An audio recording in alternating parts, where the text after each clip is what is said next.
Respiratory 1530.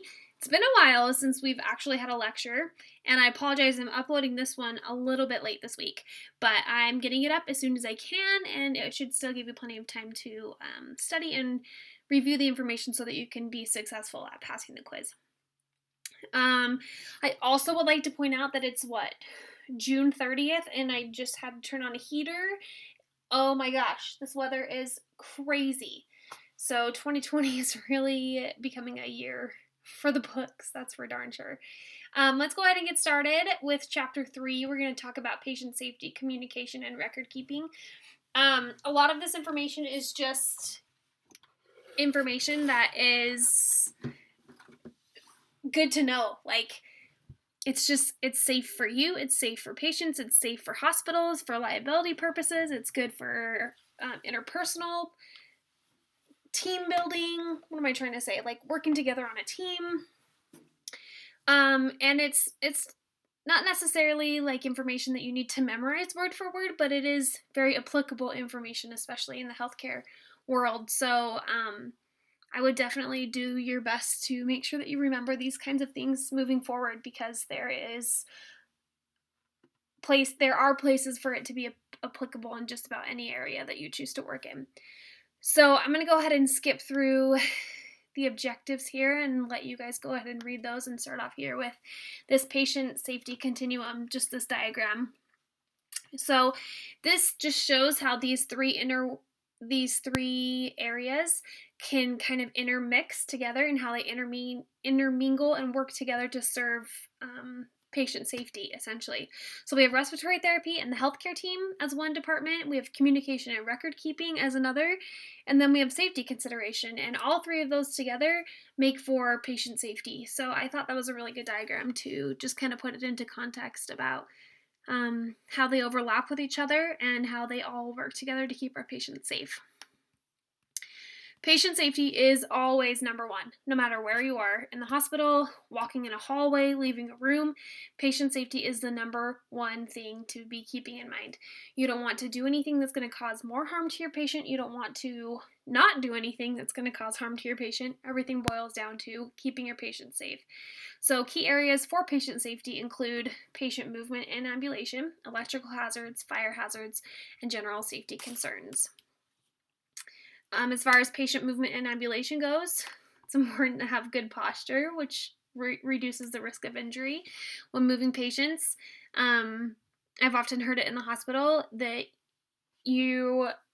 learning to properly move patients is one of the most underrated skills that a healthcare worker can have, because it proves for longevity in your career, but it also makes it so that you're not 50 and your back is killing you because you've had all these years of moving patients and doing it improperly, that now you have damage and permanent pain in your back. So it's not really something I feel like I took very seriously in the beginning, until I started talking to people that are like, yeah, I have permanent back pain because I didn't learn how to properly move patients, and now it's been years later and I've caused damage to my back. So it's incredibly important to make sure that you're using your legs and having good posture when you're lifting and moving patients. Even when you know that you can just pick them up on your own, oftentimes that's when injuries happen. When you're looking at somebody and you're like, oh, I got this, you're kind of overly confident. It's not typically on patients where they're more difficult to move, because you're automatically a little more cautious and wait for help with those patients. So it's always better to err on the side of caution and make sure that you're safe, which in turn keeps your patient safe. And movement and ambulation is a huge part of that. So this is a good diagram that kind of shows lifting with your legs. I feel like that's very basic information, but sometimes it's nice to have a picture just so that you can remember and like burn it into your brain that you have to lift people with your legs and not your back, because you will really get hurt.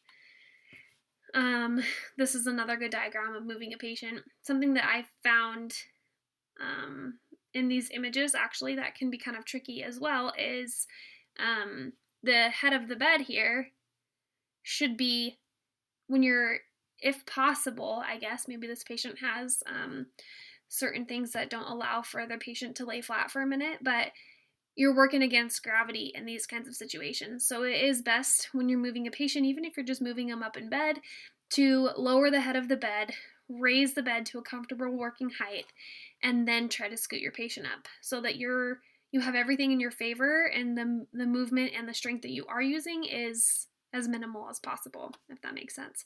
So these are just some good diagrams, positioning and ways to move patients.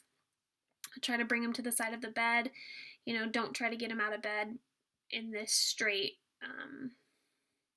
sort of parallel area with when a patient is laying in the bed and they're parallel with the bed. It's better to have them be turned and dangling with their feet off the side of the bed, and then to try to move them up and walking from that position. So yeah, go ahead and take a look at these pictures. It's just good information to have.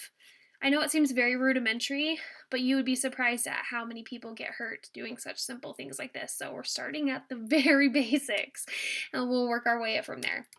So ambulation, which is another super fancy word for walking. Patients who are laying in bed for a long time have a lot of medical problems that are a result from just being still. We used to always think, oh, you're not feeling very good, let's go rest. You need to rest. And in some cases that is true, but more often than not now, patients who are sick in the hospital, if they have the ability to be sitting up or moving from bed to chair or walking, we want them moving, because in the long run, it's going to cause them more health complications if they're laying in bed not moving than it would be to get them up, even if it is a little bit uncomfortable. You don't ever want your patient to be in a ton of pain, or you don't want to be torturing somebody essentially. But if they can move, if they can change a position, if they can get up and take a couple steps or walk around the floor, there's a lot of health benefits that come from just moving your body. So one of these is called atelectasis, and if you've taken pathophysiology or anatomy and physiology, you'll remember that atelectasis is the closure of those little alveoli in your lungs where they there's no air and no movement in there, so they just close up. Which leads to a lot of respiratory complications because you're not oxygenating properly, you don't have the proper ventilation in your lungs, and it can become a pretty big problem. It can lead to such things as pneumonia, which prolongs your hospital stay. So getting up and moving your patients around is a huge prophylactic way to be preventing them from getting further sick or having complications from what their initial diagnosis was for being in the hospital. So here on the slide, it says that ambulation helps to restore and maintain normal body function. It should begin as soon as the patient is stable and free from severe pain. One trick that I had found is when walking your patient, do it right after they've had their pain medication. They're usually a lot happier, a lot more willing to work for you if they are comfortable. So it's pretty critical to have good timing in your day, and if you can work your schedule around your patient's pain medication, you'll be a lot happier, especially going in to do other types of respiratory therapy that you'll be doing with your patient. Making sure that they have pain medication is also key. And like I said, ambulation can reduce the length of hospital stay. Electrical safety, I think a lot of this is just common safety that you use all the time in your home or in your apartment or wherever you're at. Fundamentals of electricity. It moves from point A to point B due to differences in voltage. Voltage is the power behind the electrical energy, and most homes and hospitals are powered with 120 V power sources. 120 V is 120 volts power sources. These power sources can have high voltage, and they have the potential to generate large amounts of electrical current. So this current is directly related to voltage difference between point A and B. I'm just reading off of the information here. I feel like it's much easier to understand than how I would explain it. It still kind of confuses me, but essentially you have this amount of electricity that is moving from point A to point B based on differences in electric voltage. See, this is why I'm reading it. I'm going to continue reading it. Power sources with high voltage have potential to generate large amounts of electrical current. Current is directly related to voltage difference between point A and point B, and inversely related to resistance of an object. So resistance is really important too. Current represents greatest danger when electrical shorts occur. So A lot of information there. Currents can flow into the body, causing damage to vital organs. Harmful effects of current depend on the amount of current flowing through the body, the pathway that it takes, the duration the current is applied. And high currents passing through the chest can cause ventricular fibrillation, diaphragm dysfunction, and death. So there's so many wonderful things that come with electrical advances, but there also is a lot of danger. This just gives a little bit of a diagram about what it would be like to have the pathway of least resistance essentially through the current of from the plug, the pathway that it would take from a patient to a practitioner and whatnot when you're not safe. So you want to prevent shocks. Shocks are incredibly dangerous. I think the most I'm struggling speaking. The most regular time that you can think of in medicine when you're dealing with a shock is usually with defibrillation, right? I'm sure everybody's seen it on Grey's Anatomy and all kinds of other medical shows, but when you are getting ready to defibrillate a patient, everybody in the room yells clear, and then you shock your patient, right? But anybody who's touching the bed, a blanket that's on the bed, the foot of the bed, usually receive some form of that shock as well. So it can be incredibly damaging if you're not paying attention, not being safe, obviously. And it's important to make sure that you're taking those basic precautions when you're dealing with patient care, because we're looking at this PowerPoint and it may seem very rudimentary, but at the end of the day, people are still hurting their back lifting patients, and people are still getting accidentally shocked by using the procedures that we use in the hospital. So it is rudimentary, it is probably repetitive, but it is absolutely crucial that we know these things. So we're going over them again. So we've had electrical hazards. Let's talk about fire hazards. 13,000 fires were reported in healthcare facilities in the U.S. in 1980, and by 2000, the number dropped to 2,000. Dramatic decrease due to education and strict fire code enforcement. It's just a timeline. Most hospital fires start in the kitchen. I think most fires in general probably you could say start in the kitchen, but about 15% of fires occur in patient care areas and are often related to smoking. And hospital fires cause approximately $9 million in damage. Significant damage. 3 conditions which must exist for a fire to start: flammable material, oxygen, and heat, essentially. It says that oxygen is not flammable, but it can greatly accelerate the rate of combustion. Oxygen supports combustion. So I'm trying to make sense of that in my head. I looked at it before.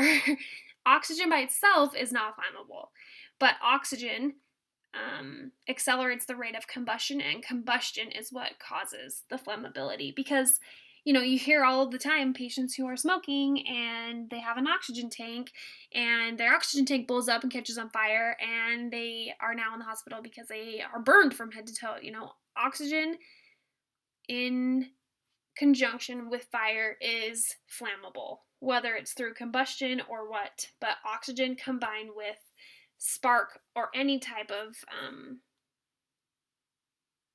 fire, I would say electricity even, would cause significant amount of damage. So I would just keep that in mind. Like, you want to make sure you're just being safe. These are basic safety principles that we're going over here, and oxygen is incredibly dangerous to have around a flame. I'm going to leave it at that and not try to explain combustion and oxygen. Fires in areas where oxygen is being used are extremely dangerous. Hospital fires are more serious because evacuation of critically ill patients is difficult. You go into an ICU and you've got all these bedbound patients, and they've got hundreds of lines and medications and monitors and so many things in their rooms. I can't even imagine what an overwhelming task it would be, not only to move them out in an emergency, but to get everything that they would need to keep them stable in the process. So let's be smart. Let's not catch things on fire. Like I said, super rudimentary principles. This is a really common acronym that is used in so many hospital trainings and orientations. It's called PASS, and it's an acronym that is memorized to properly use a fire extinguisher. So the first thing, you're going to pull the pin. The second thing, you're going to aim the nozzle. At the first S will be to squeeze the handle, and the second S is to sweep the nozzle across the base of the fire. So pass, pull pin, aim the nozzle, squeeze the handle, sweep the nozzle across the base of the fire. Pretty straightforward. And then race is the path on how you're going to get your patients and yourself out safely. This is also a very universally used acronym in most healthcare facilities to keep their patients and their workers safe. R stands for rescue patients in immediate area of fire. A, alert other personnel to fire. C, contain the fire. Shut the doors to prevent spreading of fire. And E, evacuate other patients and personnel. And extinguish. Evacuate and extinguish. I think both of those should be equally important. So, yeah, pass and race. You will find that on almost every orientation that you will ever have at a healthcare facility. They want you to know what those mean. So, take note of that. General safety guidelines, direct patient environment. You want to keep, you want to look around in a patient's room and think to yourself, what in this room could hurt somebody? Do they have lines on the floor? Do they have extension cords on the floor? Are there jackets on the floor? Because you're responsible as a respiratory therapist for what happens when you're in the room. You're responsible for your equipment when you're not in the room. There's a lot of things that are always moving parts when you're in patient care, and making sure that your oxygen tubing is not draped across the patient and across the floor and then connected to the wall. And then you want to make sure, like your ventilator power cords aren't sitting on the wall, not only for patients, but say something happens to be emergent in that room and you've got 20 people running in to try to do a bunch of different things at the same time. It's everybody's job to do their best to keep that room as clean as possible so that you can be successful in doing your job. So be courteous, be a team player, pick up your stuff, make it look neat, make it look nice. It's the best thing that you can do for your patients and also for yourself to be successful and safe. This talks about just disaster preparedness. I think a lot of that goes back to, that PASS and RACE acronym for fires.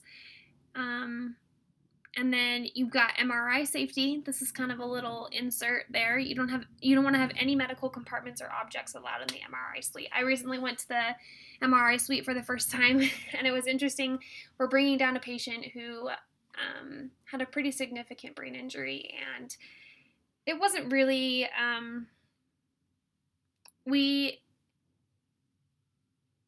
do I want to say it? The patient was not expected to live.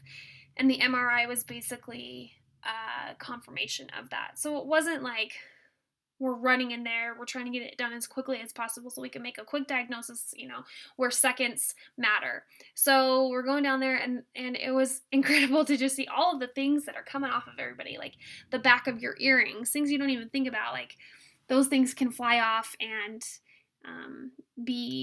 they can be drug off to the MRI machine. Your rings, your Apple Watch, just anything that is metal that's on your body can be ripped right off of you. Something else to consider is that you've got ventilators, oxygen tanks, any other type of device that's on your patient also can't have any metal pieces, because that too can be magnetized off of the patient himself and then cause damage to the machine or to the patient or to the people in the room. So you have to set up a specific type of ventilator. You've got to make sure that you're on your A game when it comes to MRI stuff, because again, it just boils down to simple safety practices. If you know you're going down to MRI, take your rings off, take your earrings off, take your watches off.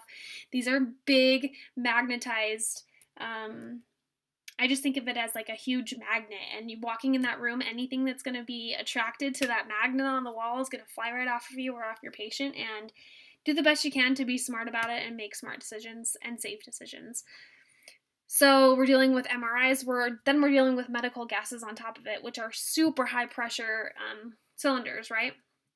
So be smart with them. You got this huge medical gas tank in the room, whether it's like nitric oxide or oxygen. You don't want to be banging it around. You don't want to be hitting it on the wall. Take extra care to make sure that nothing happens to that tank that's going to cause harm or prevent or cause a fire or hurt somebody, Again, basic safety principles. So this is a good video about the process of compressed gas.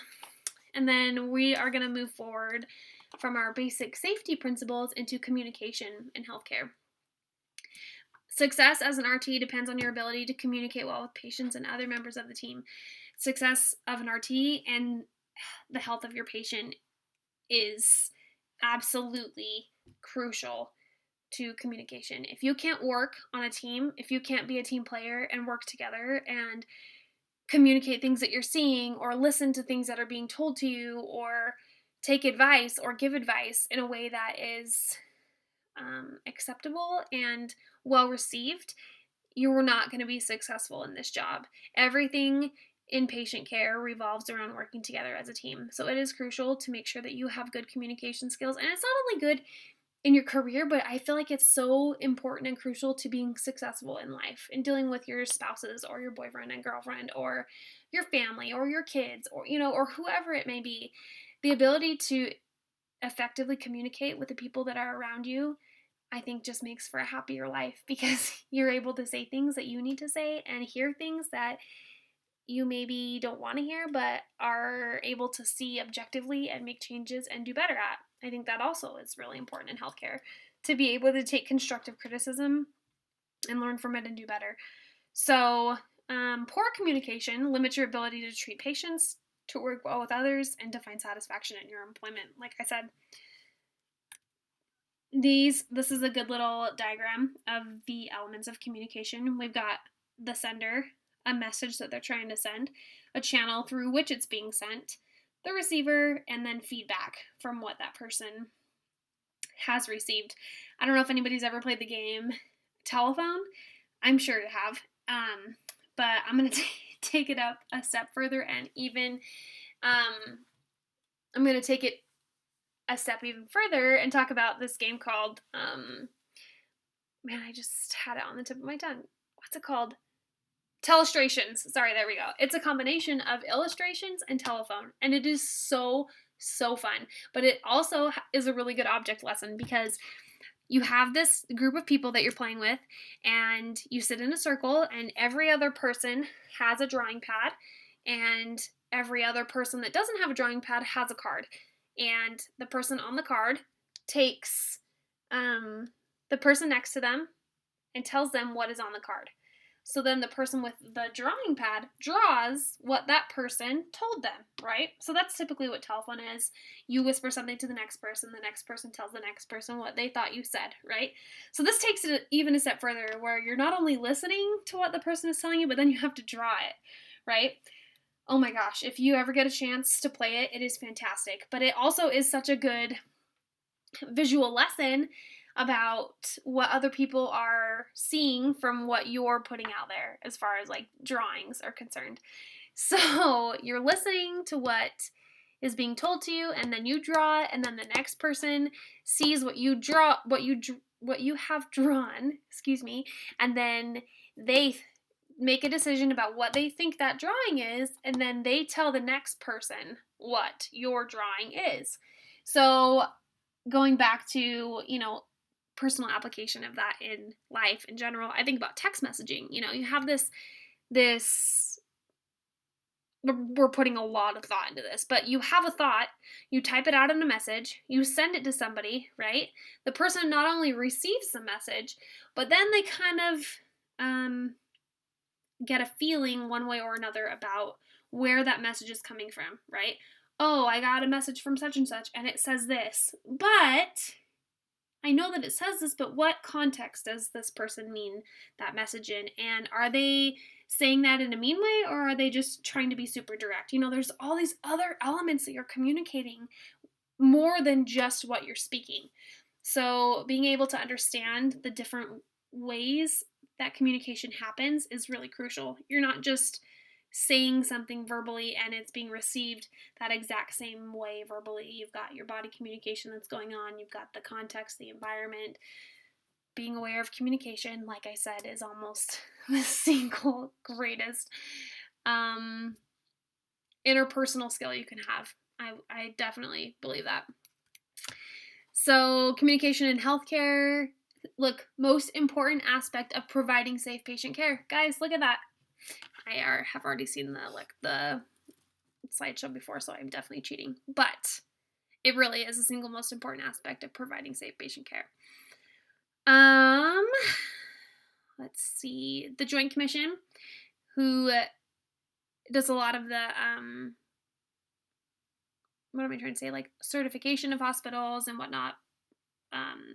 Came out with ways to improve the accuracy of patient identification. You've got a 2-patient identifier, which before initiating care means that you ask the patient their name, their birthday, their medical record number, and this improves the effectiveness of communicating critical test values among caregivers. So this 2-patient identifier means that you ask the questions, but then you also have a readback scenario where you're verifying the questions that you ask. And this 2-step form of verifying and communicating with your patient just ensures that you're not only providing the right patient care, but you're providing it to the right patient. Good form of communication. 2 steps to make sure that you're being as effective as possible. Factors influencing communication, like I said before, it's never just the message that you're sending. Text messaging is the biggest example I can think of. It's never just about the words that are on the text, right? What else? These are boxes from chapter 3 from the book. These are just some recommendations for improving communication, sharing information rather than telling it. What is this? Share information rather than tell it. Maybe, I was thinking about this earlier. Maybe I'm confused by what this means. So I'm going to tell you what I think it means. Sharing information rather than telling it, I think, is more like giving the medical record to another person versus saying, this is what I read in the medical record. So rather than it being like, I read it and this is my interpretation of it, just give them the hard copy. That's what I feel like it is meant by sharing information rather than telling it. Seek to relate to people rather than to control them. Value disagreement as much as agreement. I also think that being able to take constructive criticism is a huge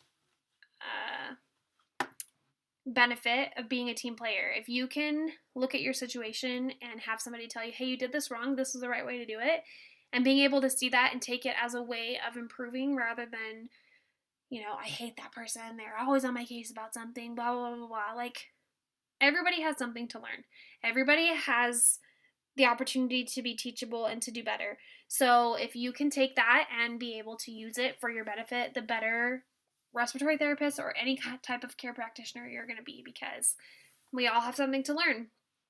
And then using effective nonverbal communication techniques. Again, back to the text messaging, right? There's always so much more that's going on than just the words. So be aware of your tone. Be aware of what your body language is saying when you're communicating something. You come into a patient's room, right? And they're like laying in bed and you're like, hey, I'm here to do your incentive spirometry. Can you sit up for me so I can do this? Is significantly different than saying, hey, I'm Stacy, I'm your respiratory therapist. I'm excited to be in here with you. I've got a little bit of time. I wanted to come in and explain this incentive spirometer. I wanted to show you how it works. I just wanted to be here with you. We want to make sure that you're successful and that you don't have to stay here longer than is needed. So let's go ahead and get to work, right? 2 very different ways of how that patient is going to not only remember you, but respond to you and your therapy. So really important to be aware of what you're saying, but also what you're not verbally saying, but what the rest of your body is saying. So, let's see, more improving on communication. Practitioner as a listener. Work at being a good listener. Stop talking, avoid interrupting, and just listen. Resist distractions as much as possible, especially when you're in a professional situation. It's hard working in patient care because you have things that are important that need to be interrupted sometimes. I was in clinical on Monday and we were in the middle of rounds with some really important doctors. We're taking care of a really sick patient, and we had another patient who was down the hall who how do I want to say it? Was needing a lot from us. And we didn't really have a moment to go in with this patient because we were trying to listen to this important patient care meeting. Anyways, long story short, this patient ended up really needing help in that moment, and I had to think to myself, initially I kind of just wrote that patient's need off because I thought to myself that this was more important. But in reality, there are things that are important and that do need to be addressed and prioritized. And resisting the distractions as much as possible is important and professional, but making sure that you have the capability to also say, hey, listen, I need to step away. I need to go take care of this patient. I will be back. Please fill me in on anything that I missed. There's a way to be kind and professional and still say what you need to say and still interrupt if you have to. So there's my spiel about that. Keep an open mind, be objective, hear the speaker out before making an evaluation, and maintain composure, control your emotions. Another interesting story, I got all kinds of stories today. Another interesting thing that happened that I had thought about was a lady who, this was at the Children's Hospital, and we had a patient who was, I don't want to say, he wasn't diagnosed terminal, but he had a disease that would kill him. Let's say it that way. And this poor mom, this was her second child with the same disease, and she was fighting tooth and nail with the doctors to get a specific surgery done for her son. And the doctors didn't feel like the surgery was going to help her son's situation. In fact, they felt like it was going to do the opposite. They were going to put him through this big hard surgery, and they weren't sure his little body could handle it. And so they felt that it was unethical. So you've got one side of the argument where these doctors are trying to do the best they can for this child, and you've got this mom who also feels like she's doing the best for her child, fighting to get this surgery. Long story short, only one hospital that she petitioned to agreed to do the surgery on her child. And at that very moment that hospital agreed, the hospital where her child currently was like written off completely. She hated them. She hated nurses that were taking care of her child. She couldn't wait to get to this other more competent, quote, more competent, end quote, hospital. And it was sad. Like, you could just tell with the way that the way that you were communicating with this poor mom, the tension in the room you could cut with a knife. The mom was posting all over Facebook about how much she hated this particular hospital and hated the nurses and hated the respiratory therapists, and the whole situation was sad. And I was thinking, that whole situation could have been turned around and been completely different for her and for her child, because not only was she communicating in verbal ways that were mean, but also in non-verbal ways, not to your face, but the way her body language was. And I believe that, kids can feel that too. So her poor baby who is struggling also was having to be in that situation.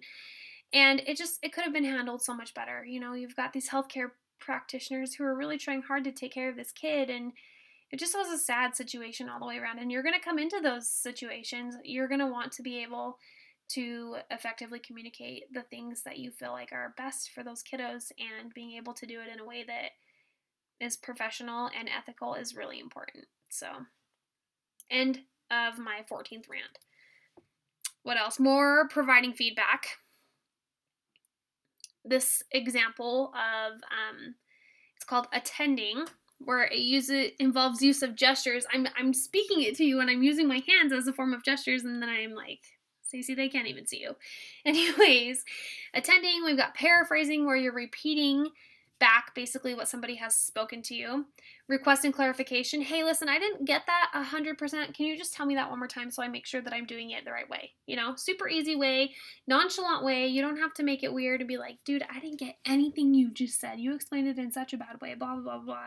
You can say anything if you can say it nice and if you can say it the right way. So, yeah, requesting clarification, there's nothing wrong with that. Perception checking, which is done by confirming or disproving more subtle components of communication interaction, and then reflecting feelings, providing an opportunity for patients to express and reflect on their emotions. There's a really cool class that we take in the program. It's not really a class, it's more like a 2-day seminar, I guess, that we take, where the whole thing is about communication. Whole thing, communication, and then dealing with difficult situations. As a healthcare provider, you are in a lot of emotional situations that most people don't ever experience on a daily basis. You've got people dying, you've got sick kids. You're trying to work as a team, and there's a lot of communication problems there. And then you mix emotions in with all of that, and it's really hard sometimes. But it's important to make sure that people's emotions are taken care of too. And sometimes those emotions overpower what is being communicated, if that makes sense. So checking in on your teammates, on your coworkers, checking in on your patients. They may be saying one thing and be feeling a different way. So it's important to make sure that communication is effective not only in the verbal things, like I said, and the nonverbal things, but emotionally too. It's another really important part of healthcare because it's a really emotional and can be very trying career. So just keep that in mind. Here's a really good YouTube video on listening. If you got time, I suggest check it out. Take some time, listen. No pun intended, legitimately listen. And there's so much that's applicable not just in healthcare, just in normal interpersonal relationships with spouses and your family. So it's good information to have. Conflict resolution. Holy cow. If the world could have a little more conflict resolution right now, right? Poor communication is the primary source of conflict in organizations. Big surprise, right? Biggest conflict of politics I think we've ever had right now. So being able to have effective conflict resolution is also really important. Sometimes you're communicating with somebody and you can't get your point across and they can't get their point across, and it requires a third party. And there's nothing wrong with that. If that type of situation occurs in a professional setting like the hospital, there's always somebody. You've got your director that can help you with that, a supervisor that can kind of be the conflict manager between the two, or just to settle the problem. Conflict resolution I think is really critical because it has such a negative connotation to it, but being able to fight effectively is also really important. Being able to disagree effectively is also very important. You're not always going to agree with somebody, and being able to do it in a way that protects your patient, protects yourself is really important in healthcare. 5 basic strategies for handling conflict: competing, accommodating, avoiding, collaborating, and compromising. Competing represents assertive and uncooperative conflict resolution strategy. Boss uses his or her authority to settle the dispute. Accommodating represents opposite of competing. Conflict settled by giving in. Avoiding, both parties do not pursue their concerns and may just lead to unresolved issues. And collaborating, involved parties try to find mutually satisfying solutions to conflict. And compromising, middle ground strategy that combines assertiveness and cooperation. Record keeping, this is pretty important actually. The medical record for your patient is your Bible for taking care of them. There's so much information in there that's critical to making sure that you're keeping your patient safe. And not only that, but keeping your medical record confidential. So we've got a lot of HIPAA regulations that are in place. HIPAA, the Health Insurance and Portability Act, that allows guidelines to keep a patient's records not only private and confidential, but safe as well. So it's a legal binding document. So what you chart on that what you chart in that patient's medical record is engraved on that record. So be aware of what you're charting as well, because you're not only putting something in there that more than likely won't come out, but you're also putting your name next to it, and you have to justify why you did what you did. So, medical record is a really critical part of effective patient care.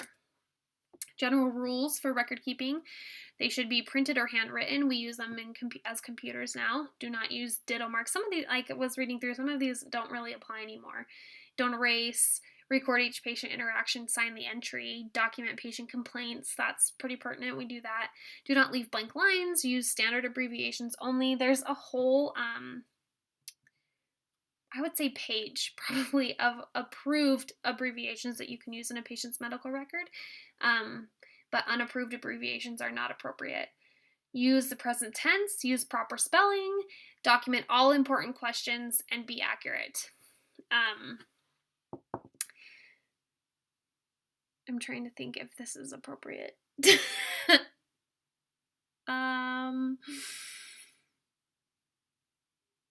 I'm just gonna tell it. So there was a time where a nurse was explaining to me the importance of documenting, and using proper grammar, punctuation, etc. in a patient's medical record. So the story was this, not the story this actually happened, the account was this. You had, there was a student that came in that was doing some charting, and in the chart, she reported that the patient had, she meant to report that the patient had pussy discharge. And I'll allow you to use your imagination. She did not use it in the correct context. Pussy discharge is not an appropriate medical record description of what that student saw. So the next person comes in and reads the notes from the previous shift, and they're like, what the heck? Does this patient have something going on in a whole different area than what I am here looking at? You know, this caretaker thinks they're looking at a wound, and in the chart it says that there's something else that she should be looking at in a whole different body area. I'll leave it there for you to understand. I hope I'm making this clear. Anyways, what I'm getting at here is that there are certain things that need to be documented and documented appropriately. Otherwise, the communication that you're trying to communicate is not going to be effective, and it's going to cause more confusion than anything. That's what I'm trying to say. Be accurate, document important conversations, and use proper spelling. Each healthcare facility has its own form of record keeping. Every hospital that you go to is going to have a different form of charting. They're going to have a different system. They're going to have a different computer. I was at a hospital facility one time that even still did paper charting. Like, it's the 21st century. 2020. It's 2020. And they're still doing paper charting. So you're just going to have to be informed at what your facility uses. But it's important to make sure that you do know what they want documented and to document it appropriately. And then this is just an example of what the paper form of charting and documentation actually looks like. So you can go ahead and zoom in on that if you'd like. It looks very different now. So I'll just tell you that. I mean, you can take a peek at it and see the examples of it, but it doesn't look anything like that anymore. So it's kind of crazy. It's really overwhelming, actually, to chart on a patient. So making sure that you know what you're doing and know what to chart and what not to chart is going to be really important. So, sorry, that was kind of a long one today, but I feel like we went over the most important parts. Please excuse my inappropriate story, but I feel like it's got a lot of application